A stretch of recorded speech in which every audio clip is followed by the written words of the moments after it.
Did you know that the average person has over 6,000 thoughts per day?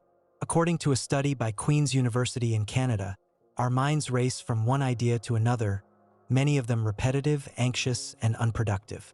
For those who struggle with overthinking, this mental loop can feel like a prison.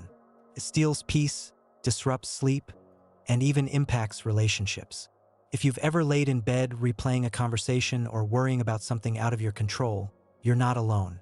But what if there was a time-tested, deeply calming method to escape this endless cycle?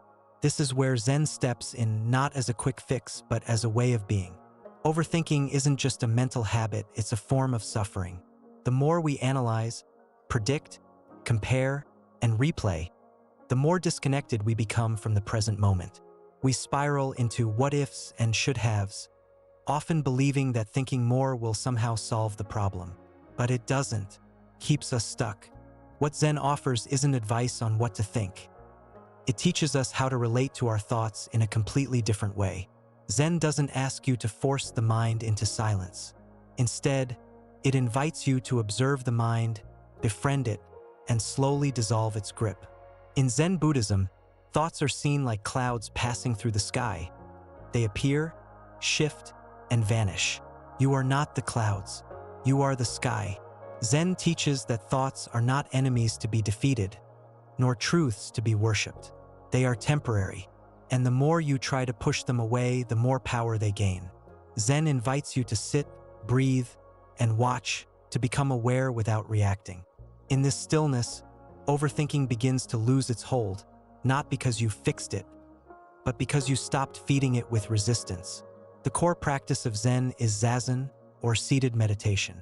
It's deceptively simple. Sit still, keep your spine upright, breathe naturally, and remain aware. No chanting, no visualization, just being.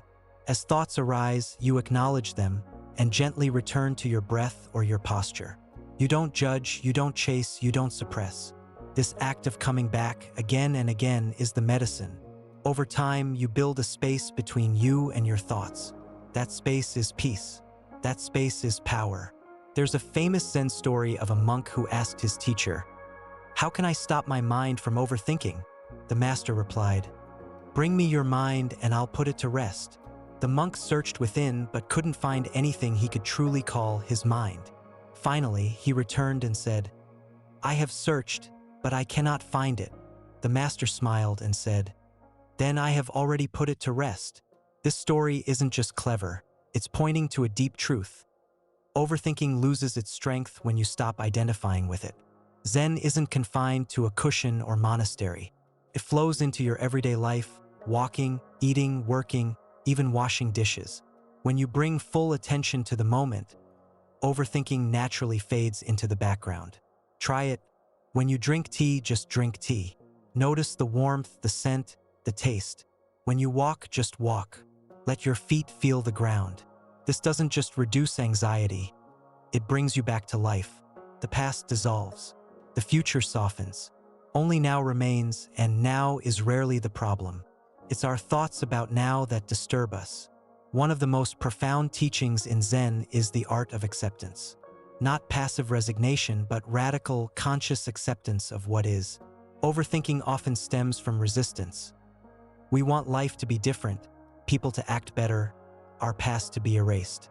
Zen teaches us to stop struggling against what we cannot change. Acceptance isn't giving up. It's coming to peace with reality. When you stop the mental fight, you save energy, clarity returns, and calmness rises like a tide. In a world of endless stimulation, Zen invites simplicity. Fewer distractions, fewer desires, fewer words.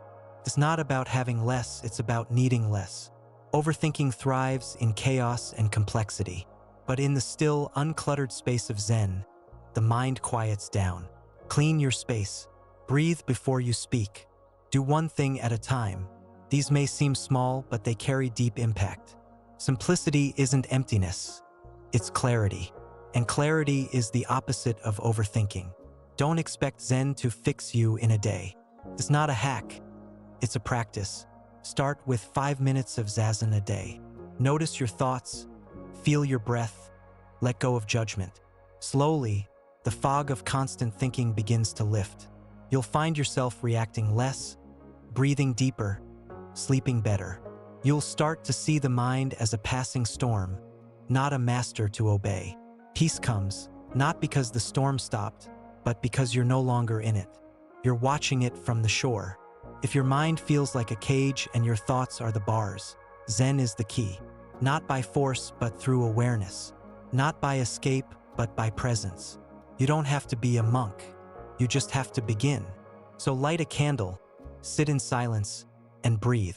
Let this be your daily ritual. If this spoke to you, if you're ready to stop living in your head and start living in your heart, like, share, and subscribe. Someone else may need this as much as you did. And remember, peace isn't found in the absence of thought.